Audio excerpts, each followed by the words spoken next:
What's going on, Nick? How are you today, my friend? What a different introduction. What the hell? What is going on? I'm on positivity vibes today. Oh, yeah. Yes, ma'am. Yes, sir. That's different. No, it's not. Oh, it's a bit. No, it's Oh, not. if we look at the past 40 episodes, it's a little different. I'm always on positivity vibes. I'm on banner vibes, though. That's it. Right now, I'm not trying to ban. I got things to do, so let's get in and out. So One and done. One and done, baby. One and done. One and done. All right, people. Well, look, we're going to get straight into it. So in this episode of Uncovered, we're going to be talking about another one of the classics, another one that you guys love. And we're going to be talking about how to actually recognize that your relationship has impacted you in a toxic way. Yeah, and look, I guess like we've had a lot of people ask us questions and stuff like that. And I want to make one thing clear.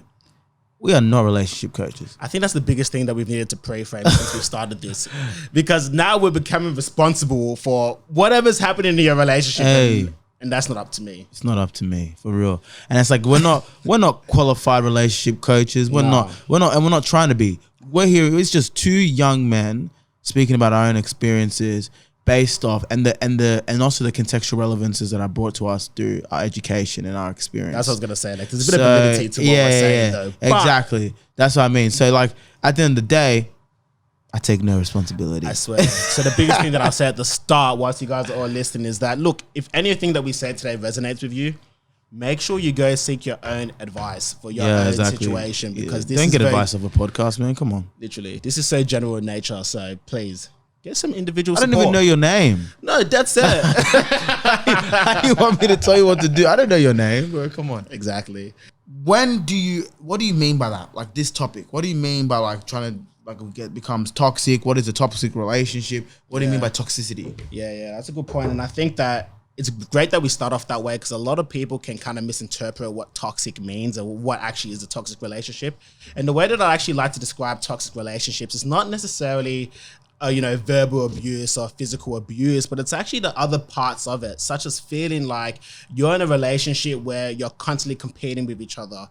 You're constantly feeling undermined by each other. You constantly feel like you're manipulated. You don't go into this relationship and feel happy and positive. If a relationship isn't healthy, does it mean it's automatically toxic? Oh, no, not necessarily. I mean, all relationships aren't always going to be healthy. You're going to always have your little roller coasters in your relationship. However, the feelings when you feel like there's no empathy in the relationship anymore, when you feel like I can't actually express myself in this relationship anymore, and it's taken so long, so it's like chronic at this point, then I feel like that's where you're now spiraling into a toxic relationship. What would be your viewpoint? Yeah, I agree with you. I think that like toxicity has to be detrimental in nature. In nature, healthy is, promoting growth, right? That's what health is. Yeah. So if I look at it from that lens, I think that like toxicity is got to be stunting you and preventing you from doing certain things that might be preventing you from feeling safe, preventing you from feeling respected, preventing you from, not being mistreated, whatever it is, right? So it can be as simple or as deep as you want it to be. But yeah, I definitely think that people are, there's a couple of things, right? Like it's very important to be able to identify what a toxic relationship is, right? Yeah. 100%. And I was just reflecting on your question that you asked me about a healthy relationship and do we feel like a relationship should be, if they're not healthy, are they toxic? And I know that I originally said, oh no, but now I'm thinking that to an extent, maybe yes, because I feel like everybody deserves to be in a healthy relationship. I feel like everybody if we define what a healthy relationship would mean, which again, there's no definition to it, but this would be my own kind of subjective opinion. I feel like a healthy relationship is like what you were saying, where we feel like we can grow, we feel safe, we feel like I can say whatever I want to say to this person, and I know this person's not going to judge me or belittle me or make me feel uncomfortable. I understand there's going to be times of conflict, but conflict can also be healthy. So off the back of that, upon reflection, I think that if you feel like your relationship isn't healthy, then I would say that it's toxic.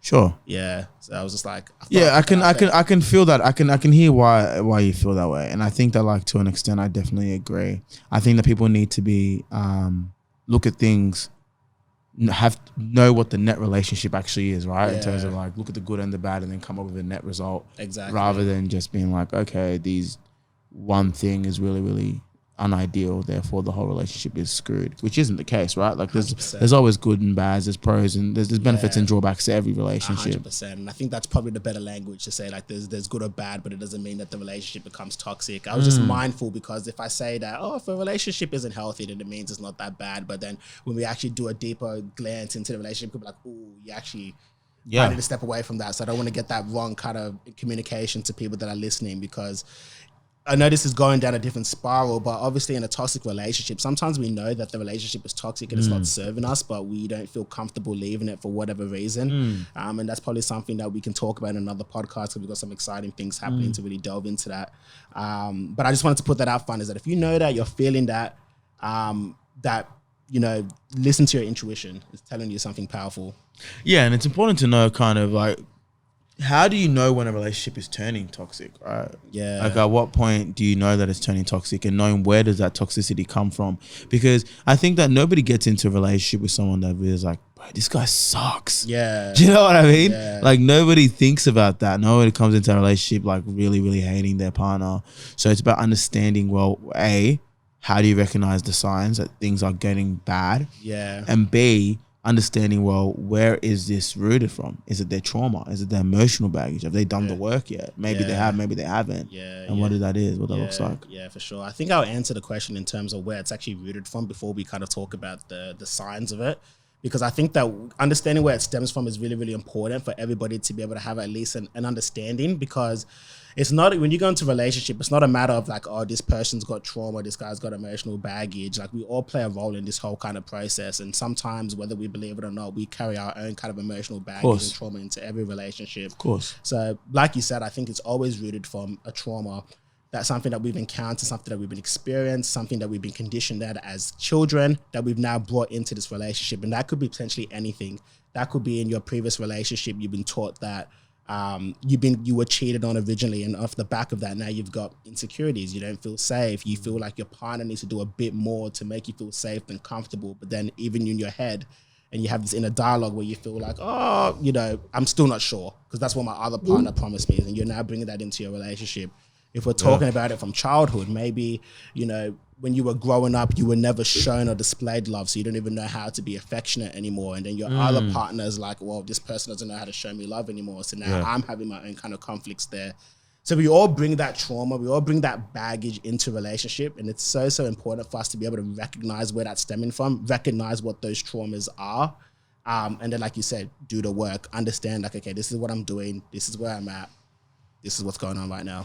100%. I think it's obviously very much so easier said than done, right? Oh, for sure. Like it's a very hard process. To be so introspective, to be recognizing that that's happening is very difficult. That's why it's very important sometimes that if you are having troubles in your relationship, seek help. Like relationships is probably one of the hardest things anyone can do. And why are you navigating it alone? You don't need to. 100%. You don't learn to swim by yourself. I did. No, you didn't. Yeah, I mean, like everybody like is somewhat taught how to swim. Yeah, I think people would argue having a long-term, thriving, healthy relationship is harder than swimming 10 meters. 100%. Yeah, Even in my experience, when I talk to people that actually have like thriving relationships that have gone for so long, when you talk to them about it, they've actually gone ahead and done the work. They've done counseling. They make that part of their routine. They have a mentor. Yeah. All those things, and we take it for granted. We're like, oh, we don't need to do that, but it's actually so important. Yeah. And even at our young ages, I'm trying to navigate relationships and understand what it actually means. I realize there's so much challenges. There's so much things that I don't know. Like I'm actually only so young and infant in this stage. Do you go to because you're in a long-term relationship? Do you go to a relationship counselor? I don't go to a relationship counselor. Have you ever spoken to a relationship counselor, any kind of mentor or counsel?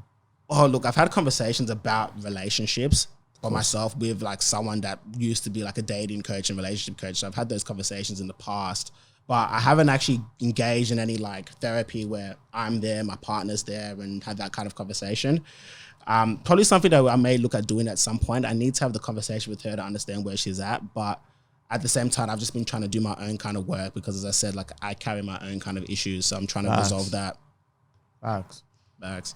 But obviously, any relationship, right, it can turn toxic. No one's immune from toxicity in their relationship.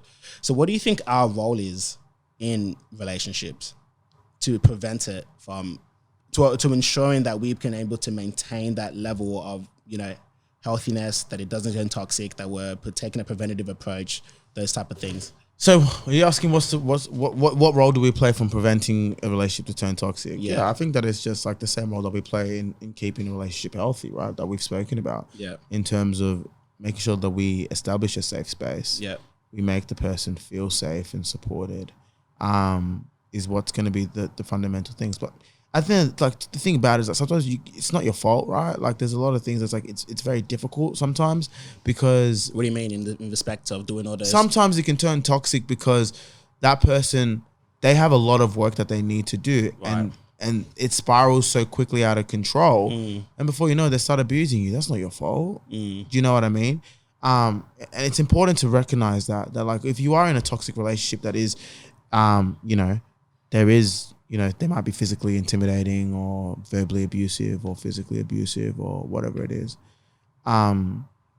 It's not your fault. You know what I mean? And like, there's nothing that they've got to do the work as well. Yeah. Right. And I think that's really important for me to pre-frame before I go into the way that you want me to answer the question. Because I know you want me to answer the question in a different way, but I want to just I make that clear because it's true. Like, if someone's going through difficult times and the person's like a very abusive person, that's a toxic relationship, obviously. But also, like, that's not your fault. There's no amount of support and safe space that you can do that shit happens so quick. Yeah, you know what I mean? Sure. So I've seen the best of the best get into sticky situations with that. So it's like, don't beat yourself up. Like, that's not your fault. In terms of the way you want me to answer it, Yes, in please. terms of like, okay, general, baseline run of the mill relationship. Yep. I think we play a role in being able to just keep that person make that person feel supported enough so they don't feel like they don't feel that they need to be defensive or they don't need to come at you or need to have those difficult conversations with you in a way that is toxic. So that's the way I would say our role is. Yeah, for sure. I love that. And I think that's so important. I really like the pray frame because obviously in our experience in a clinical setting, like we've spoken to patients that have been exposed to, forms of DV or emotional abuse in the relationship. And it's really, really important to not blame yourself and have that kind of guilt and shame because then it impacts you moving forward for the rest of your life. So I think that's a really, really important pray frame. I guess quickly to kind of quick rapid fire it, what are the signs of a toxic relationship? How do we actually know? And this might resonate with some people, and I really want to get people's minds stimulated and reflecting about, okay, well, what is the relationship that I'm in at the moment? And am I experiencing any of these signs and symptoms of it? Passive aggression, big one. And that's on both sides. That's on both sides. Emotional manipulation. And that could be, and gaslighting, all that kind of stuff. Someone like control.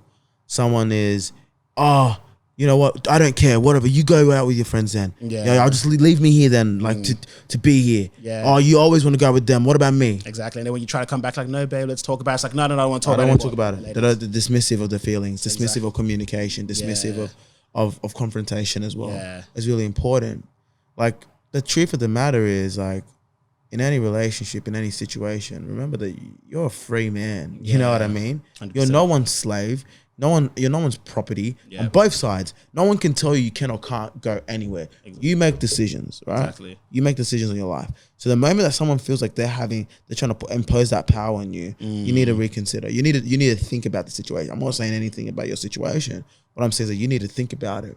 Because that's becoming toxic. Yeah. Because something that you want to do, something that might be giving you joy, something that might be giving you that connection, keeping you connected with your friends, keeping you social, they're taking that away because of their own insecurity, because of their own struggles. Yeah. That's not fair. That's not right. I think that's really, really powerful. And it's got people, I think for me, it's even got me thinking, it's like, why do we feel like people can come in and take that right, take that joy? Because once that joy's been taken, it's so hard to get back. Yeah, you're two people. Remember this, right? Like, I'm not a relationship coach, but I've been in situations. I've been in relationships myself, and also like, whatever, right? But what I'm saying to you is, like, you gotta understand, like, you're two people, two individual people, regardless of what happens. It's like that person, just because you're in a situation with him, that or her, she doesn't own you. And I just want to reiterate that, because that's a big thing that people think that's like, I'm in a relationship, what can I do? Yeah. I have to. Respect and obedience, different things. You know what I mean? Respecting someone's decision is really important. Yeah. Being blindly obedient, regardless of what happened, you're a servant. Yeah. There's obviously elements of obedience within respect, obviously. But it's like, if you look at someone that's, you know, a slave or a servant or whatever for someone, they don't have a choice but to be obedient. Yeah. Exactly. Because there's punishment. They There's know there's a consequence. And even, you know, it might not be the same as what a slave might or a servant might get, where it's like, okay, now you're not going to get paid, or I'm not giving you food, but it's like, I might not get that love anymore. Exactly. Or there's risk of me ending this relationship Yeah. now. And I think that the moment that you start to feel uncomfortable, you start to feel like you're being disrespected, you're starting to feel like your joy has been taken away from you. And that's big feedback that we need to really be attentive of, and we really need to kind of be protective of that, because that's a big part of your identity. That's a big part of who you are. Come on. So the moment that you feel like that's been taken away, someone else is trying to gain control over that. And trust me, when people are being manipulated and trying to, you know, play around with your emotions, that's kind of sometimes the intent. They want to show you that I own you, I'm in control, I tell you what you can and can't do. Power play. So you really, really be mindful for that. If you're feeling that, then act on that. Don't let it wait. Don't let it think that it might get better in the next 2-3 years or a couple of weeks. Like, you need to act on that urgently. Yeah, for real. All right, perfect. Well, I think that hopefully that gives you guys a bit of food for thought. 100%. You know what I mean? And I think that's the main thing that this topic was meant to do, is just trigger a conversation within yourself. 100%. Don't need to make any decisions. Just think about it. And I think a powerful thing as well, like upon you reflecting and, you know, thinking about it, if you feel like, this is resonating with me a little bit too much, or, you know, signs of this are making you a bit concerned, make sure you go seek help. Do something about it. It's not up to you to be able to kind of like resolve this on your own or try and make sense of your own. You've got health professionals, mental health professionals there that can speak with you and guide you in order for you to be able to make sense of this. So speak to your psychologist. Go on a mental health care plan. You get 10, is it 20 now? 20 now. 20 sessions. I think you just do 6 and then you get it really done again, or whatever like that. You know, do that. Enroll in online programs. You know, rechargewellness.com. Get started. That's it. You know, there's a lot of support and services out there. So don't feel like you're alone. Don't feel like you need to wait for it to get to crisis point. Exactly. If you're feeling unsafe, like there's so many things that you can do. And I want you guys to feel empowered and feel like you're in control and you've got this. Yeah, that's right. So look, that's it for this episode, guys. I hope you guys have really, really enjoyed it. Please like, comment, subscribe, rate the podcast. It helps us get this message across. This love. want to get around there. But I see you guys next week. Peace and love.